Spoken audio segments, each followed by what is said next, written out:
यह कार्यक्रम भारतीय फंतासी एवं लोक कथाओं से प्रेरित है। दर्शक सदस्यों को सलाह दी जाती है कि इस कार्यक्रम का आनंद केवल एक काल्पनिक रचना के तौर पर ही लें, जो कि वास्तविकता पर आधारित नहीं है। समाज को पीड़ित करने वाली सामाजिक बुराइयों व अंधविश्वासों को ये नेटवर्क मान्यता नहीं देता तथा इनकी कड़ाई से निंदा करता है।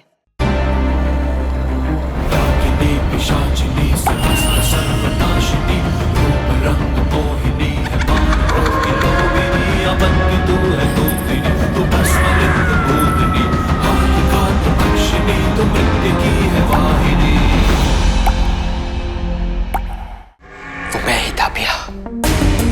मुझे कुछ याद नहीं है, लेकिन सीसीटीवी फुटेज झूठ नहीं बोल रही, और ऐसा मेरे साथ पहले भी कई बार हो चुका है। मैं जानती हूँ, नेहा ने मुझे बताया है, लेकिन उसने मुझे ये भी बताया कि तब जो तुम्हारे साथ हुआ उससे तुम्हारा कोई लेना देना नहीं था।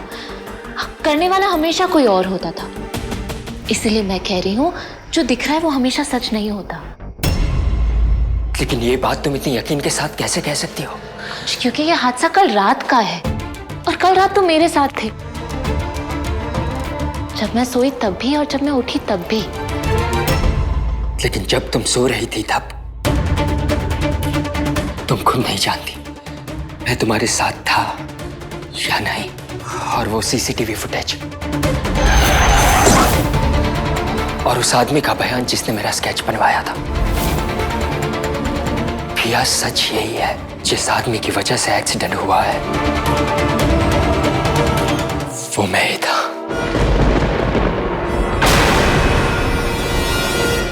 मेरा दिल अभी भी नहीं मान रहा है, वो अंश नहीं हो सकता है। जरूर कोनो गलतफहमी हुई है। गलतफहमी देखने वालों को हो सकती है, स्केच आर्टिस्ट को स्केच समझने में, स्केच बनाने में हो सकती है गलतफहमी, लेकिन सीसीटीवी कैमरा को कोई गलतफहमी नहीं होती।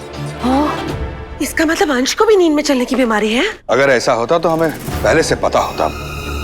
अंश आज से पहले तो कभी नींद में से चलकर बाहर नहीं गया था। जरूर इसमें मोहना का हाथ है, क्योंकि उसके घर से जाते ही ये सब शुरू हो गया है। अंश ने उसे घर से बाहर निकाल दिया ना, जरूर इसी बात का बदला ले रही है वो। बेटे की नजरों में गिर गई, दूर हो गई उससे, लेकिन फिर भी अकल नहीं आई उसे। मुझे तो लगता है अंश को अपने हाथ से फिसलता देख भाभी डायन बौखला गई है।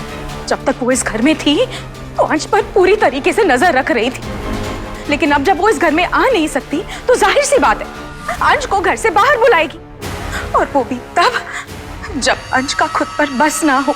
वेदश्री का शक बिल्कुल सही है। इन सब के पीछे मोहना का ही हाथ है। उसे अपनी उम्र बढ़ाने के लिए मोहना को अंश चाहिए। इस वक्त अगर किसी को अंश की सबसे ज्यादा जरूरत है तो वो है मोहना। अंश की सबसे ज्यादा जरूरत मोहना को नहीं, मुझे है, क्योंकि मैं अपने मकसद में तभी कामयाब हो पाऊंगी जब अंश मेरी तरफ होगा।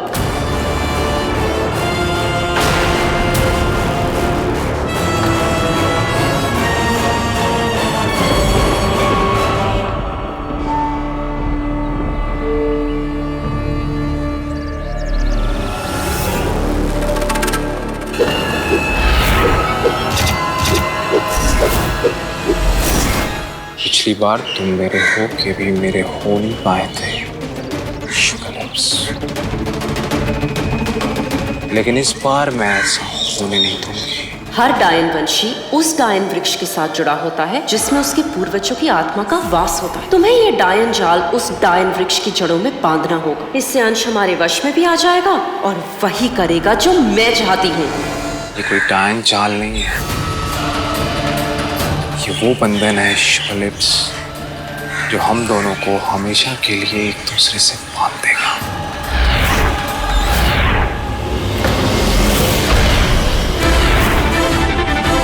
उल्लू,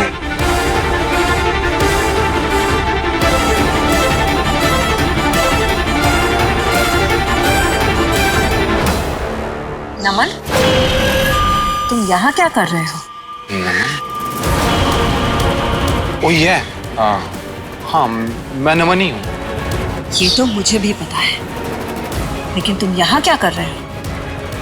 वो एक्चुअली मैं यहीं से गुजर रही थी, मतलब गुजर रहा था, तो सोचा कि आपके हाल चाल लेते हुए चलो।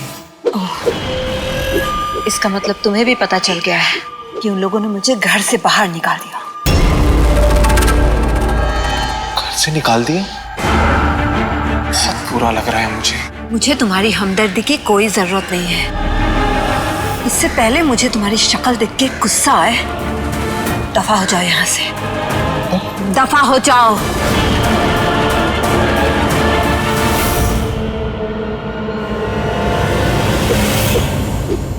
इस गिरगिट को मेरी इतनी फिक्र कैसे हो गई? बात जरूर कुछ और है। और ये डायन वृक्ष के पास क्या कर रहा था? कोई ना कोई खिचड़ी जरूर पका रहा है ये आदमी,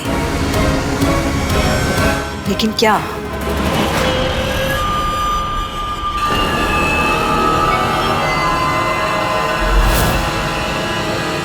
इसने लड़कियों वाले जूते क्यों पहने हुए हैं? और इसमें इतनी लचक कब से आ गई? इस पर नजर रखनी पड़ेगी।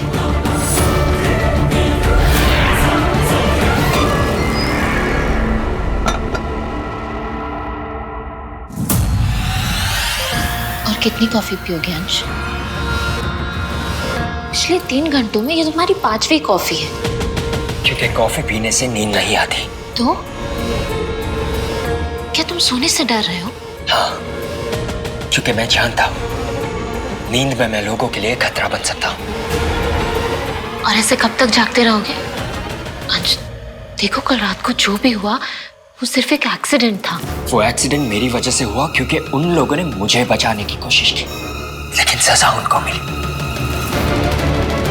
लेकिन ऐसा दोबारा नहीं होगा, क्योंकि आज रात में सोऊंगा ही नहीं। और कल रात, परसों रात, और कितनी रात तक जागते रहोगे अंश? जब तक मेरा बस चलेगा। कोई जरूरत नहीं है ये जगराता करने की। चुपचाप चलो और सो जाओ।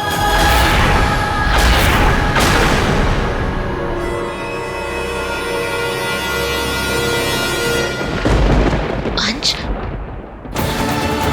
अंश, मैं वादा करती हूँ मैं तुम्हें कहीं नहीं जाने दूंगी। तो क्या तुम मेरे लिए पूरी रात जागोगी? इतनी बड़ी लप्पू चने भी नहीं हूँ। मेरे पास बेटर प्लान है।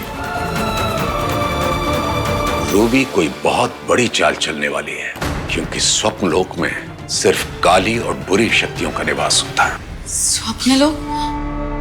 हाँ बेटा। पर स्वप्न लोक में जाने के लिए तो सोना पड़ता है ना? डैड का मैसेज आया था कि उसे सोने मत देना।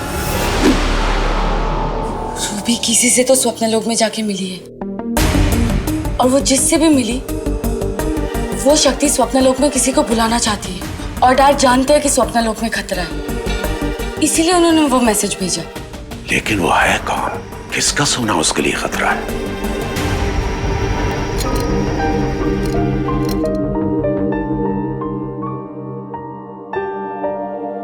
इससे हम नींद में भी साथ रहेंगे, और जब तक हम साथ रहेंगे हमें डरने की कोई जरूरत नहीं है। तुम्हें मेरी वजह से कितना बर्दाश्त करना पड़ता है? इसे बर्दाश्त नहीं अंश, प्यार कहते हैं।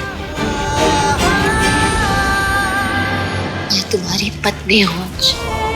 अगर तुम्हारे सुख और खुशियों पर मेरा हक है तो तुम्हारे दुख और परेशानियां भी मेरी हैं। और यही तो शादी का मतलब होता है ना, जब एक के कदम लड़खड़ाए है तो दूसरा उसे संभाल ले। अगर मेरी जगह तुम होते तो तुम भी यही करते ना।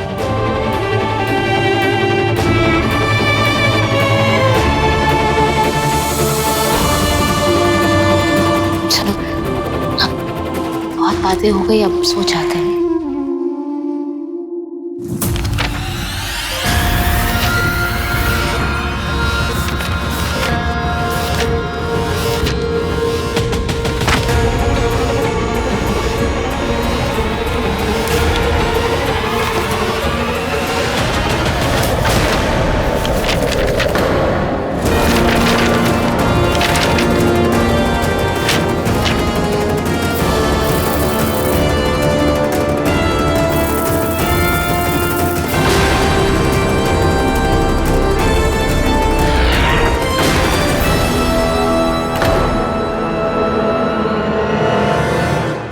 जीजू, ओह माय गॉड, मतलब डैड जिसके बारे में वार्न कर रहे थे वो अंश जीजू है। मुझे पियादी को इन्फॉर्म करना चाहिए।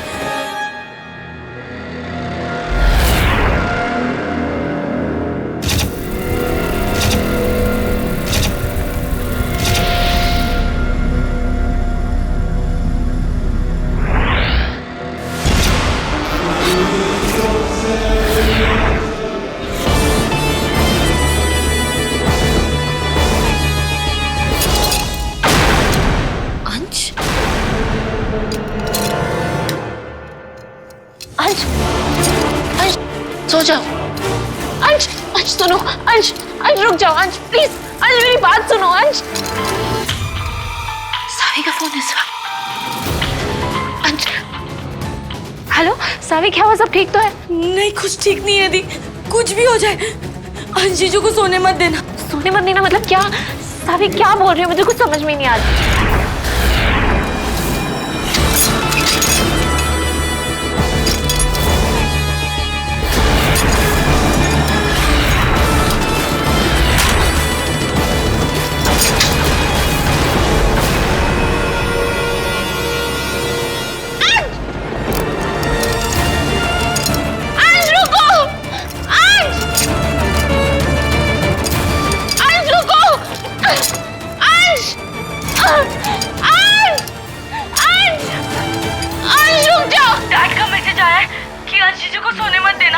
क्योंकि स्वप्न लोक में खतरा उनका इंतजार कर रहा है।